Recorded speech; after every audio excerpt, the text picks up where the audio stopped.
Money, music, Marvel. In that order. Money, music, Marvel. The 3 M's of life. We ain't wasting no time. We're here. I'm excited for this movie. Y'all cannot miss again. Y'all can't miss. Please don't miss. Please don't. I'm already seeing crazy stuff. Please don't miss. We need this. The city needs this. Look at me. Look at me. The culture needs this. Kevin Feige, please. Fees. I said fees. Please. Don't miss.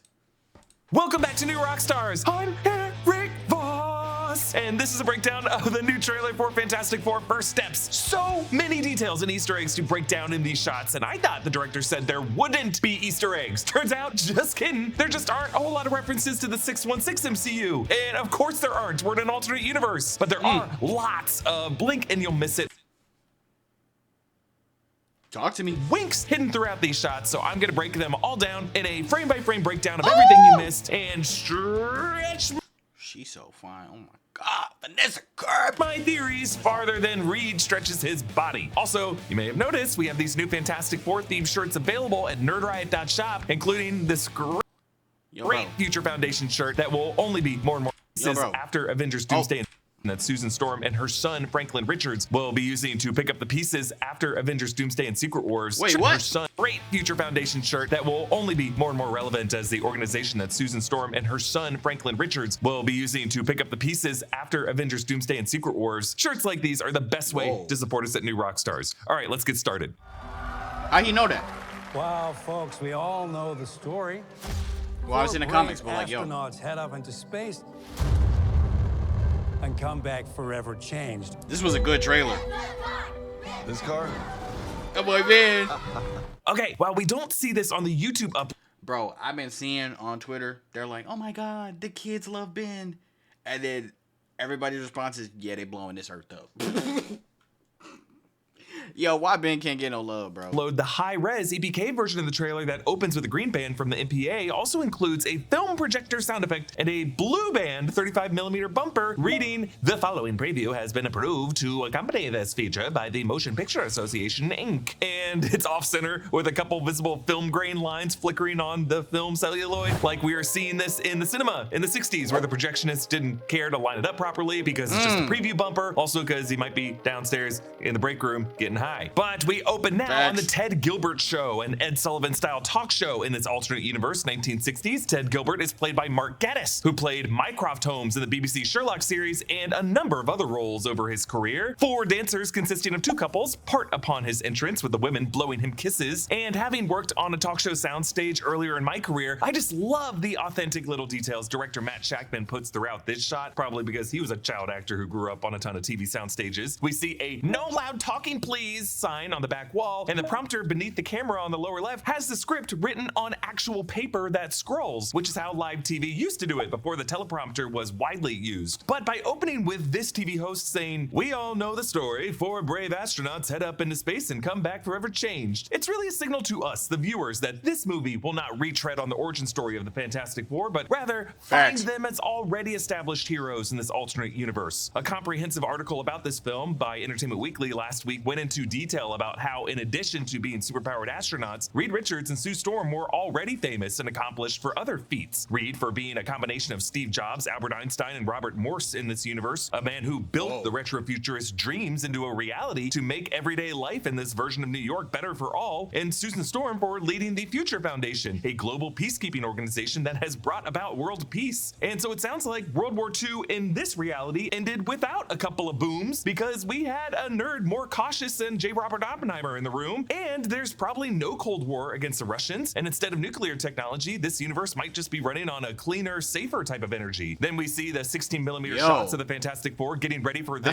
initial space flight. The patch on Ben's arm is not NASA, but rather ANSA, A-N-S-A, American National Space Agency, which would be the alternate universe space travel organization in the United States government, presumably because NASA would not exist in this reality since there is no Cold War or space race against the cosmonauts. We see shots of the Fantastic Four's rocket, the Marvel 1, blasting off into space, ice chunks breaking off of it.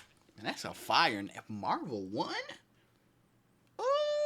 As it launches off the launch pad, which we know will be the Excelsior launch pad in the East River by the Baxter Building. And we see the nose of the shuttle breaking the sound barrier. Cheering fans wave American flags and smaller blue and white flags of the Fantastic Four logo. And I think this might be for a parade with all four of them, because when it comes to just Ben Grimm, the Thing, it seems like he might be facing some apprehension for his appearance by adults, but only true adoration from children who wouldn't care about that kind of thing. We see every time I see a political rally in the streets, I get flashbacks and my PTSD kicks in and I start thinking Homelander is on the other end of the camera ready to laser everybody down.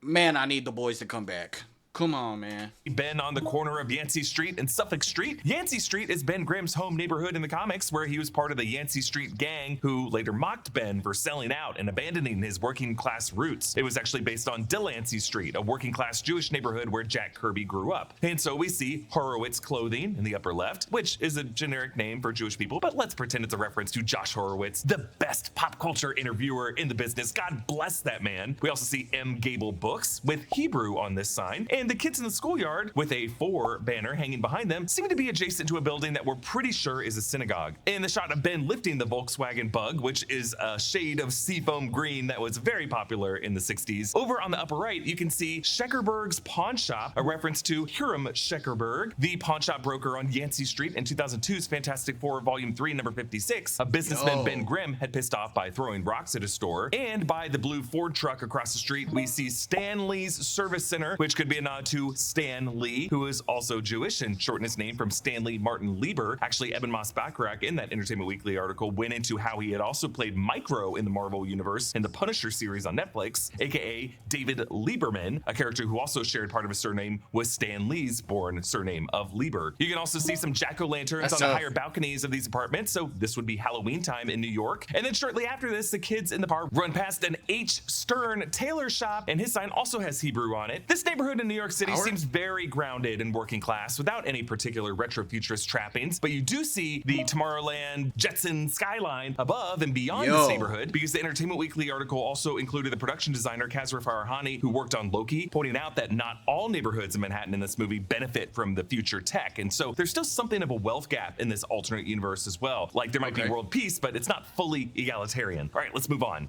Our city, our planet, owe a debt to these intrepid souls. And while we can never repay them, we can certainly celebrate. Y'all remember these little cars? All right, let's move on. Our city. Yeah, y'all ever seen the Little Rascals? Was that just me? That's where I know these little box cars from. I'll be honest. Owe a debt to these intrepid souls.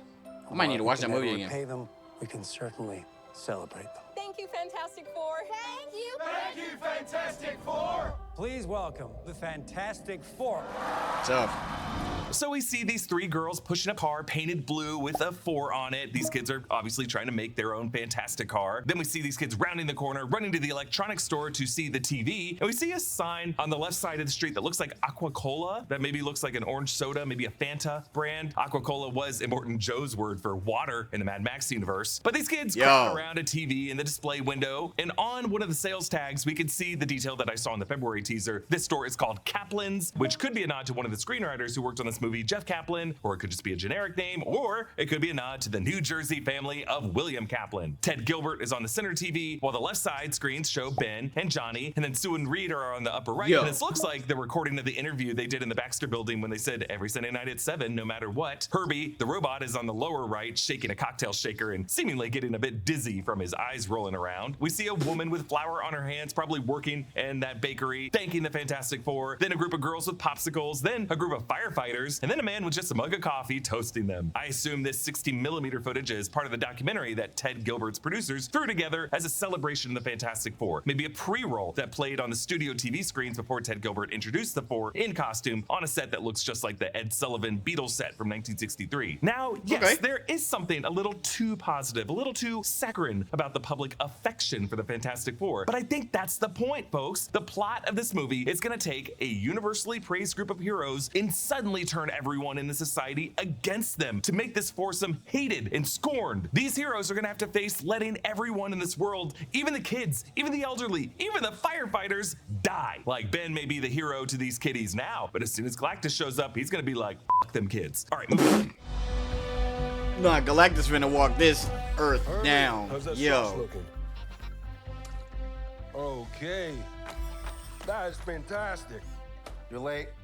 What do you mean? What do you mean, what do I mean? You're late for dinner. Yes, we are. You late? I just said that. Are you pregnant? What?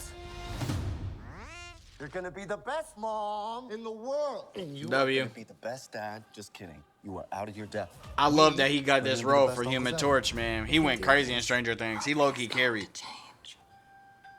All right, the Marvel Studios title card places the letters of M-A-R-V. Hold on, that bathroom looking kind of crispy. Good God. That bathroom is insane. Man, old school bathrooms didn't look like this. This junk clean. They got like 12 cabinets just for themselves. Oh yeah. This the his and hers super deluxe. Need it.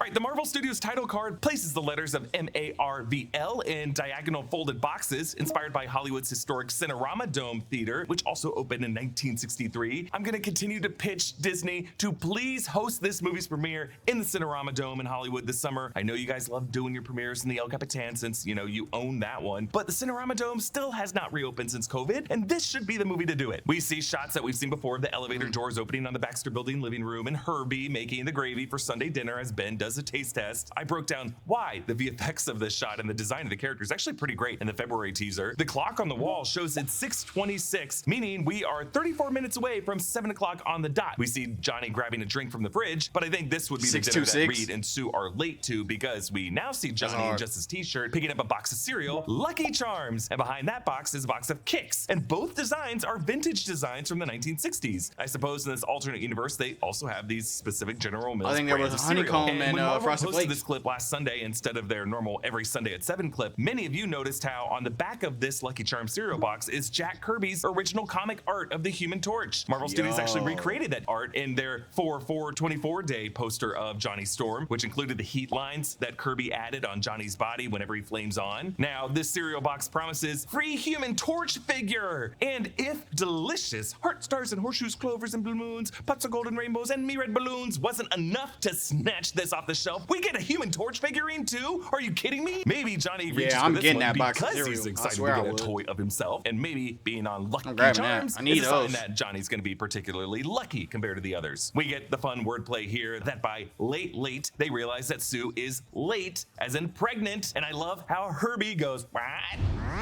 Johnny teases Reed that he's out of his depth, which is a pretty good joke considering this is an astrophysicist who feels guilty for stretching reality too far, because he's right. No knowledge that you've gained from the universe or the multiverse can prepare you for being a parent. Sue being pregnant in this movie was confirmed earlier this month at CinemaCon when a version of this trailer was shown to attendees, and yes, it is a rare bit of validation for me when I predicted back in When she February was that walking, this was yep. the case based on the awkward VFX scrub shot of Vanessa Kirby's wobble and the shot that we all saw of Sue flickering in and out of visibility in space where she's posed like she is in labor. Sue and Reed have 2 kids in the comics, Franklin Richards and then later Valeria Richards. This baby is Franklin. Reed and Sue don't seem to already have a kid here. This is definitely their first. I went into why Franklin Richards is so important in another video, but he really does represent Marvel's future. He's an Omega level mutant, a reality warper who's battled Celestials, and resurrected Galactus screaming, "To me, my Galactus!" He's a big part of the Future Foundation who restores the multiverse after Secret Wars, and he's a kid whose childcare needs introduced us to Agatha Harkness. Even from a young age, older future versions of Franklin Richards begin to appear. So Marvel Studios is gonna have to cast some big actor to play this character at different ages of his life.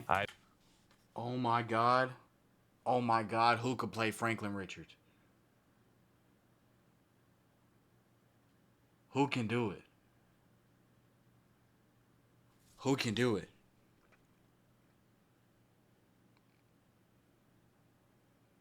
Low key, they already used.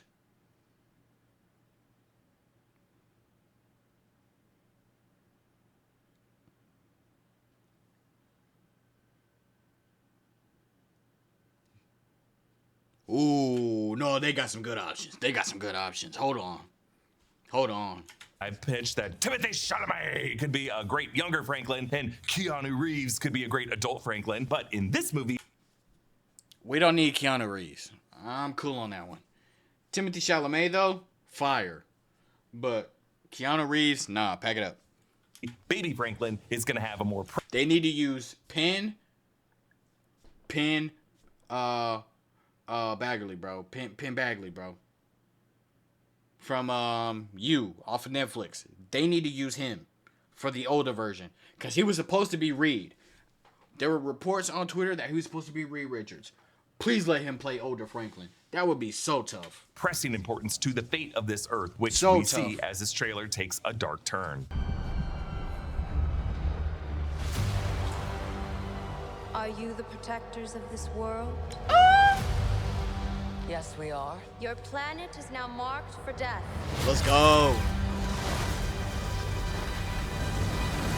I've been seeing people hating on female Silver Surfer, bro. Stop hating.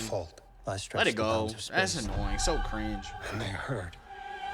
Now the music shifts into a tonal descent as we see the night sky glowing orange and meteors falling. We saw this in the last trailer, but I think, again, we are looking at the atmospheric disturbances that precede the Silver Surfer's initial arrival in the comics. And like many online, I've been predicting that Reed's every Sunday night at 7 on the dot message was part of their plan, maybe to set a trap for Galactus and or the Silver Surfer at a particular place at a particular time. But now we see the Silver Surfer lowering on her board into the Times Square of this New York. And I like how Times Square is just different. Like there's a nice, pleasant green section added to the middle of it. And we see the elevated train tracks suspended by the huge arches that goes down the street. So, of course, this is the female Silver Surfer from the comics, Shalabal, played here by Julia Gardner from Netflix's Ozark. If you want to stop me, you're gonna have to f***ing kill me!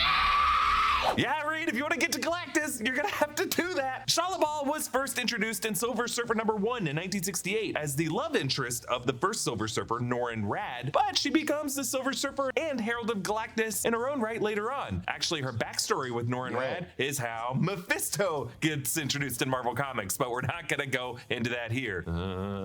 Now, to be clear, they just need to alternate put him universe. on screen. We're part of a multiverse. We can have a multiverse of Silver Surfers out there. So this is probably not the only Silver Surfer we're ever going to meet in this multiverse. Indeed, when Julia Gardner was announced last year, Lakeith Stanfield posted that he thought he... Dude, this is the only thing that made me so angry. Lakeith is so dope. He is probably one of the coldest actors to come out in the last few years, bro. Super tough. I think a lot of us wanted this to be Lakeith so bad. So bad. Am I mad that it's not him? No. But what I'm hoping they do is we have Julia Gardner for this movie, and then whenever we get later on down the road, probably Secret Wars or something, we get Lakeith Stanfield, bro. And man, that's a steal. Lakeith Stanfield as Silver Surfer? That's like Luka Doncic to the Lakers. It's a steal. We need it now.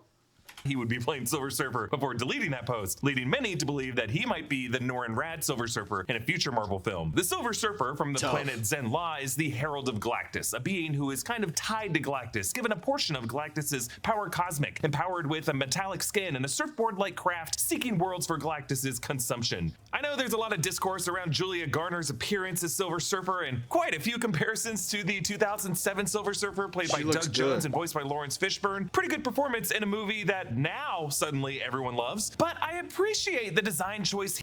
No, okay, I have to talk about this. People were acting so weird. Like, I even had my own homies talking about the design and the way it looks. CGI has come so far. It's come a long way. And you have to understand, people prefer now to use more practical makeup and practical costumes opposed to just CGI and everything. So a lot of this could easily be, she could be completely painted right now, and they just do a little bit of CGI over the paint to like give it that shiny gloss look to it. Her body could just be painted silver right now. We don't know. And it's so weird. He's right. Everybody's showing love to the, oh my god, the first Fantastic Four movie.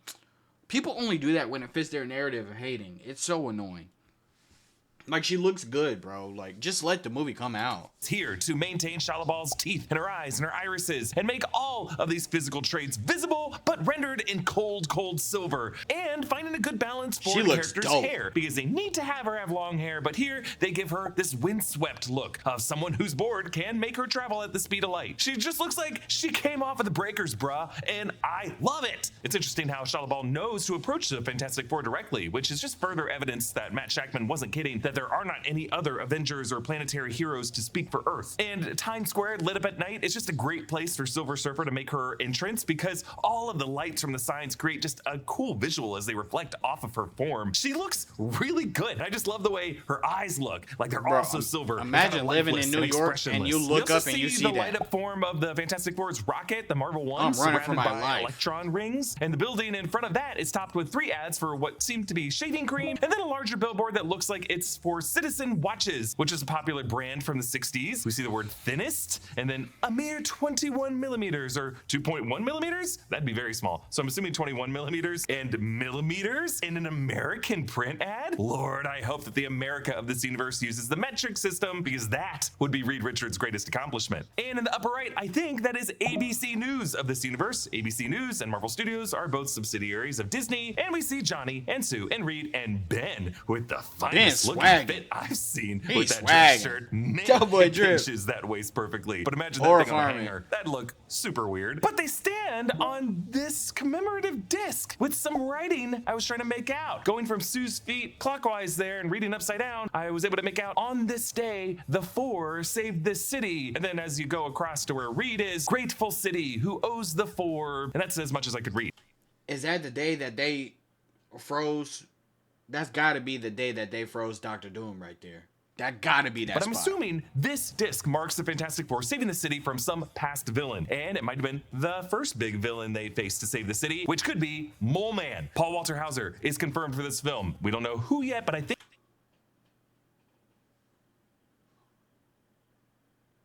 Who?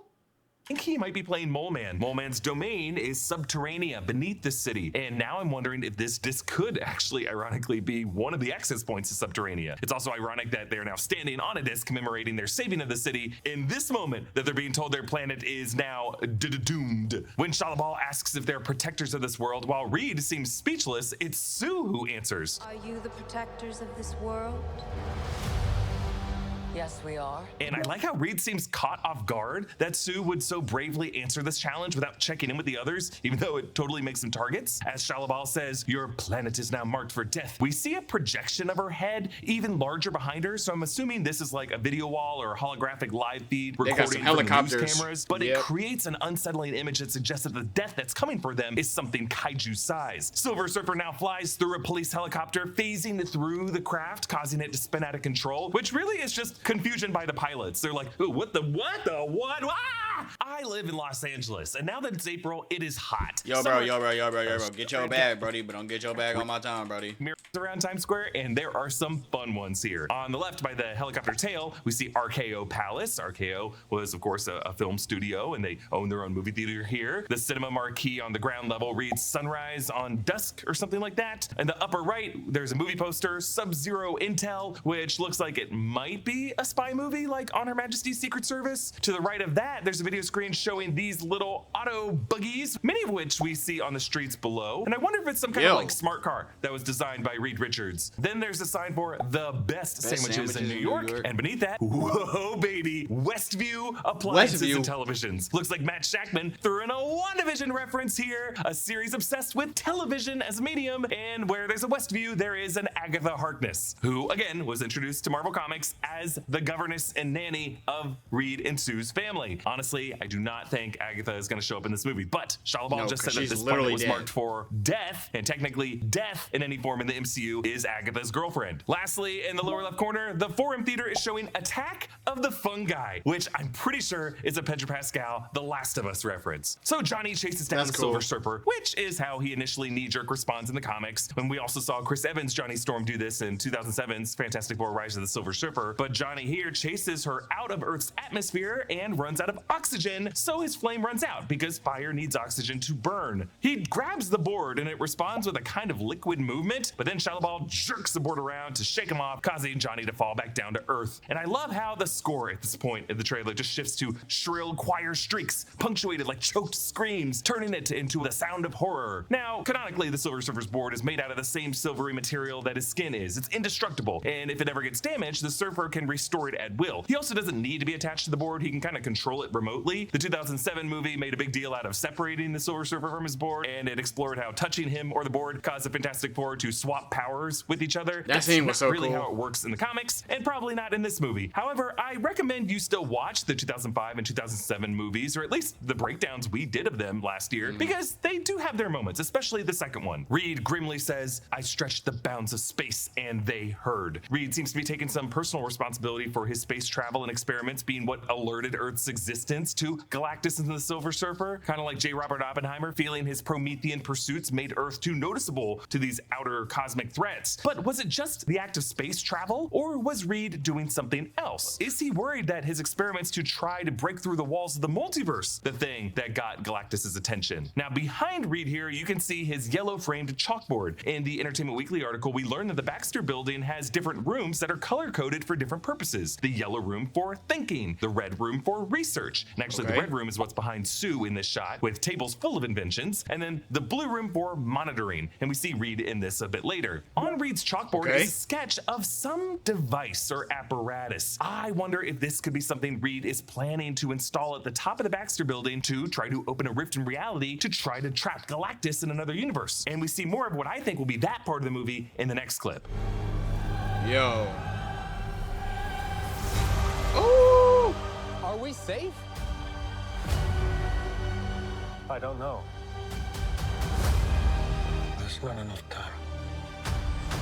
All right, in this shot, the people of New York Bro, look up this movie concerned looks so in an good, underground bunker with hanging tarps and lanterns and dust falling. Could this be in Subterranea beneath the city? Actually, over in the upper right corner, you can see people in blue suits that I assume are some of the Fantastic Four. One of them seated with a minor hard hat, doing something. Then we see Earth from space as the electrical grids go to black. The Entertainment Weekly article described this scene from the point of view of the Fantastic Four's all is lost moment. That seems like something happening late in the movie, 2/3 of the way through, if we're going technically by what the all is lost moment is in normal screenplay structure. Here's a description from Entertainment Weekly watching the actors do this scene during a set visit back in September. "Something's gone horribly wrong. Cut the power, screams Pedro Pascal, in character as Reed. In response to his desperate order, a blinding light fills the set at Pinewood Studios outside London before cutting out and leaving Pascal's Reed and his family drenched in darkness. People calling, says Evan Moss-Backrack, sitting at one of the lab's monitors as Ben Grimm, the Thing. Indeed, lights are blinking all over, indicating that whatever's causing the power outage is also inspiring distress calls from all over the world. For once, the Fantastic Four are at a loss. We're working on a pretty crucial moment, which in script writing you call the all is lost moment," director Matt Shackman tells Entertainment Weekly. "The plan that you think is going to work fails, and you have to come up with another plan. The pressure on our heroes is at its highest." So the theory that I went into in this video is that if this truly is the film's all is lost moment, meaning late into the movie, this could be when Reed tries to use this device, the device that we see drawn on the chalkboard, to try to open a rift in reality above the Baxter Building, trying to trap Galactus in a rift that could exile him to another universe, but that plan fails. It backfires, causing a blinding light that could be a worldwide incursion event. Next, we see reporters crowding the Fantastic Four in the lobby of the Baxter Building. On the other side of the room, you can see a miniature showing the Baxter Building skyscraper's curved structure as it leads to the Excelsior launch pad out in the East River that contains a Marvel 1 rocket. You can actually see this in the big shot of Galactus' shadow over the city. So this means they have to cross through this this lobby to go out to or to come back from anytime they launch out to space. Now, initially in the shot, we only see Sue from behind, and she's wearing a different suit than the others, a gray Future Foundation suit. I think the reason we're seeing her this way and don't see a reaction shot from her like we see for the other three is because she's either got a massive baby bump here, or she could actually be carrying baby Franklin in her arms in this shot. This could be after their return, because I'm pretty sure Franklin is born in space. In front of them is Sarah Niles' character. Our first look at her, she's also behind Reed as he responds to the reporter's question. Sarah Niles, you'll remember from Ted Lasso. We don't know what character she's playing, but she might be a kind of either midwife or OBGYN, or just someone responsible for helping Sue with the delivery. A reporter asks, "Are we safe?" And Reed looks pretty grim as he responds, "I don't know." Ben and Johnny's looks, though, are what I'm most interested in. They're hiding something in shame, like they might be expecting that they're about to let all the people on this planet die. We see Reed crossing out big portions of equations on this chalkboard. This is the same curved chalkboard in his yellow thinking room that we saw in the February teaser, and we know from that shot back in February that there is a three-dimensional wormhole with an enter and exit point and another universe written, and below that is a textbook Penrose diagram with a hexagonal figuration with the two diamonds, a squiggly line at the top and the bottom, the top for black hole, the bottom for white hole. In theoretical physics, it's just another way to conceive of the bending of space-time around black holes and a possible way to connect to a parallel universe. And the reason we're digging into this is that Reed Richards in the comics, of course, creates the bridge, a multiversal connecting point that allows him to observe but not cross over into physically parallel universes. I assume he's working on the early stages of that here, but the equations we see in this trailer, according to New Rockstar science expert Berg, are Einstein's field equations. These are equations of general relativity, which describe A, the unity of space-time, and B, the warping of space-time in the presence of mass or energy. The capital T is the tensor field, which Berg thinks is a way of describing the relationship between multiple massive objects. So maybe Reed Richards is trying to math out a way to use Galactus's massive scale to stretch the bounds of space and open a rift to another universe? I'll admit, I may be completely wrong about Reed trying to open a rift. I just feel like he's gonna try to do something to Galactus, and if Galactus predates this universe, he's gonna try to combat him using some other axis of existence, whether it's time or reality. And we've seen plenty of examples of people trying to create a time loop to defeat an undefeatable villain, and I'd just be surprised if they try to fight Galactus the same way Doctor Strange fought Dormammu. Then, in this shot, Reed sits in his blue observation room and says, "There's not enough time." Now, if there's not enough time, are we looking at another time loop? I mean, not only was it Doctor Strange, Richard Donner's Superman used a time loop to fix everything at the end. But then, maybe one of the craziest shots of the trailer. The Marvel One spaceship approaches a planet in the process of being destroyed. We see fiery cracks throughout the crust, massive clouds of dust and smoke billowing out into space. The question we all have is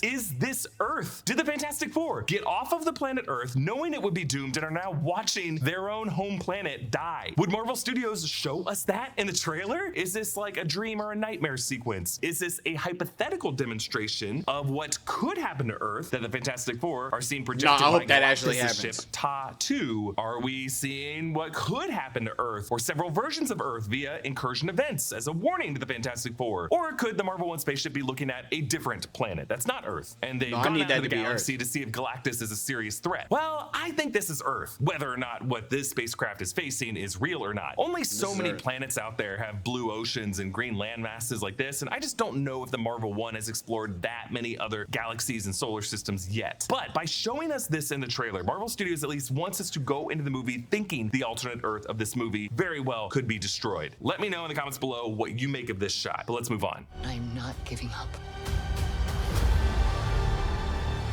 We will face this together. We will fight it together. As a family.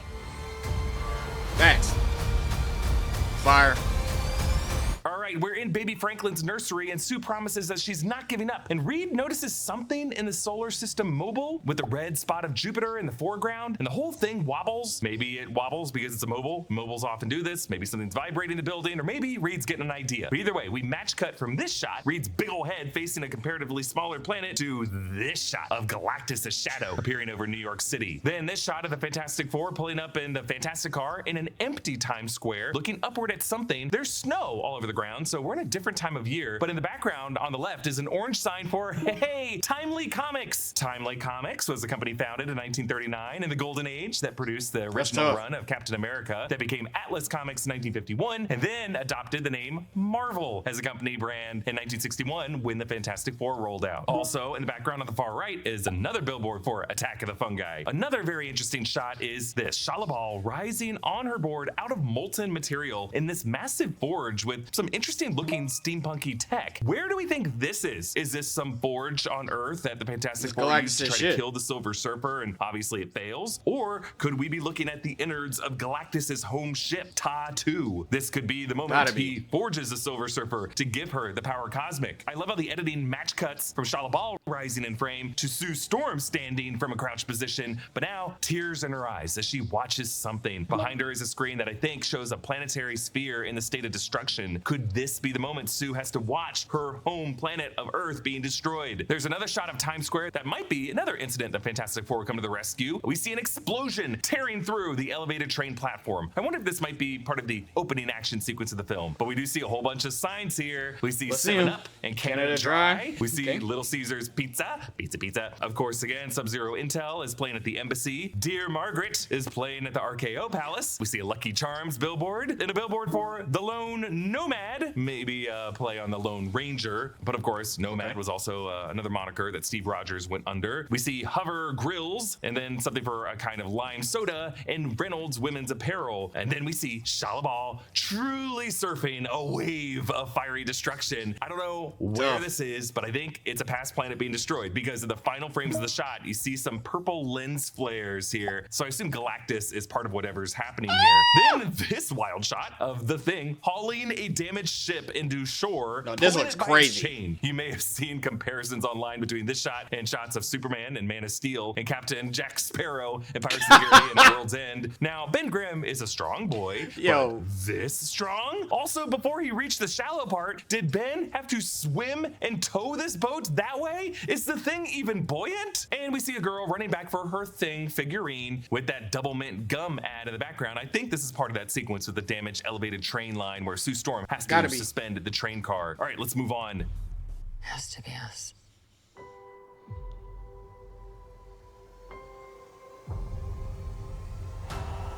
Man, watching him run through that made me want to play Marvel Rivals right now. We will protect you. Okay, I think we see the start of that elevated train sequence. The Fantastic Four run out from the Ted Gilbert Show theater, so I think they have to leave that talk show early. Like, this could be the first action sequence of the film. They start on the Ted Gilbert Show, and then in the middle of that Ted Gilbert Show, they hear an explosion outside, and then they have to run out and address that. And also, you'll notice above the doors of the theater, you can see celebrating 4 years of the Fantastic Four. So if it's been 4 years, and let's say they got their powers in 1961, which is their comics debut, maybe this movie is set in 1965 of an alternate universe. Across the street in the background, you can again see the Timely Comics store. Johnny flames on and flies beneath the bridges of the city over the Hudson River. You can see trains running beneath the bridges, and that's so cool because if these same train cars run on the elevated tracks in Manhattan, that would mean they would have to have rail connectors on the bottoms and on the tops of the cars, and I love that design. We see Ben smashing through concrete pillars, and then we get our first ever shot of Reed Richards stretching his body in slow motion. He looks pretty great. He kicks off the water tower through the crashing debris, carrying a metal pole or something. Now, you can see this more clearly on the official poster that was released, but Reed and I think all the others have little floors on the soles of their boots since they're always flinging above and around people at various angles. Of course, Reed Richards would miss no opportunity for branding. I cannot wait to see this Reed Richards get to know the other Reed Richards from across the multiverse whenever the Council of Reeds meets. Probably. Oh my God, the Council of Reeds. Yo! Not in this movie, but maybe in Doomsday. Pedro Pascal told comicbook.com that when it came to his stretched out movement, he was thinking about, quote, the brilliance of an octopus, which tells me that Pedro Pascal did some of his own graceful movements on whatever soundstage to try to set up the VFX artists to make this kind of stretching look a bit more natural from the actor's perspective. Also, Doc Ock is going to be pissed when that gets back to him. On the other side of this building is Galactus. Yep, it's kind of hard to tell if that's his head or his leg, but actually, IMAX released a special version of this trailer with many shots in the 190:1 aspect ratio, and in that aspect ratio, you can see both of Galactus's big fat legs. And then we see the shot we've seen before of Sue Storm using her shield projection powers, but now the shot lasts longer, showing her looking weaker, more run down, and her arm and chest start to flicker to be invisible. And then, speaking from a podium with, I think that's like the globe of the Future Foundation logo behind Reed now promises, "We will protect you." But can he make that promise with any confidence? Looks tough. All right, onto the final stinger of the trailer.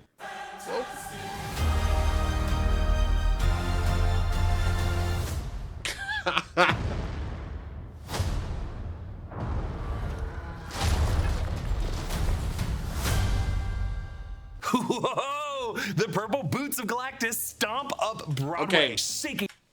The reason I'm so excited for this, Galactus is my favorite Marvel character of all time.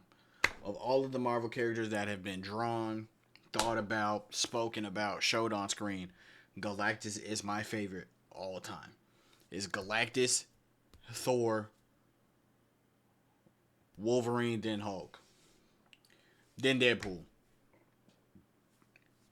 But man, Galactus is like, I'm so serious.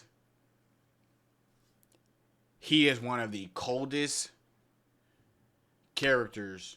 He has one of the toughest comic book designs ever to me. So I really need this movie to slap. And I mean hard. I need this thing to bang. I'm gonna be so mad if it don't, bro. All of these parked cars and the lampposts and the traffic cones. I love how you can also see his purple armored legs reflecting. And they better not nerf him like they be nerfing Scarlet Witch and all these other people. He better not get nerfed. He better wipe something. In the windows of the building opposite us, down the block. Now, this shot is definitely good to check out in the IMAX version, where you can see even more of Galactus's form. And I've said this before, but while Galactus is normally larger than a planet, he... Look at this! Look at this! Who got more swag than this? Name one. You can't. You can't. I'm gonna be honest. His helmet alone clears a lot.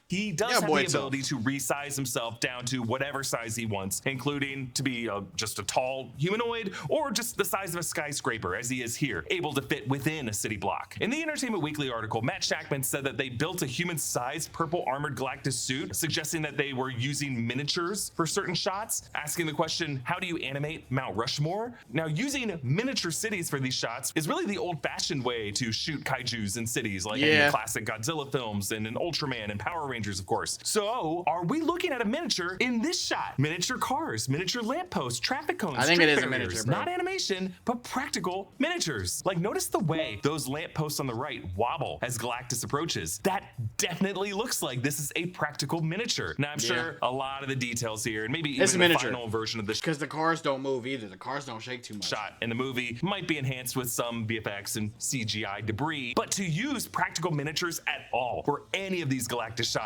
would definitely bring a tangible realism that we so rarely see in effects-heavy sequences in the MCU. So if Galactus wants to consume Earth, as he does in the comics, why is he walking around on Earth? Why would he shrink down to be able to walk through the city of Manhattan? Well, I brought up the theory in past videos that Galactus might be targeting Earth to try to acquire baby Franklin Richards, to use Franklin's reality warping power to either save this universe from an incursion or to revive his own dead universe. The Entertainment Weekly article quotes Pedro Pascal as saying, even the smartest man in the world is awestruck by a being that outdates his understanding of time. And so Reed probably has to think about what Galactus would want, how to motivate him, and how Galactus comes from a universe that came before the Big Crunch and before the Big Bang, before our universe existed, the 6th iteration before our 7th iteration of the universe. So Galactus might want baby Franklin's powers to reverse that Big Crunch. And a cosmic threat attacking Earth, wanting this baby in particular, is similar to why Annihilus first confronts the Fantastic Four, and really the first storyline where Franklin Richards' powers start to manifest. So that would present this dilemma that was teased in the description we've got for this movie's plot long ago, that things suddenly start to get personal. And what's more personal than the decision between letting Earth be destroyed or giving up up your own son. Like, doesn't seem like the Fantastic Four are gonna be like, no freaking way are we gonna give up our baby. But obviously that decision is gonna piss off everyone on this planet, people who once adored them, but that still would be a sacrifice that anyone watching this movie would completely understand. And with Pedro Pascal in The Last of Us, it would make yet another character for him who doomed all of humanity to spare a child. That's why I'm not doing that. I'm sorry. I mess with you, Galactus, but I'm gonna keep it 1,000 with you.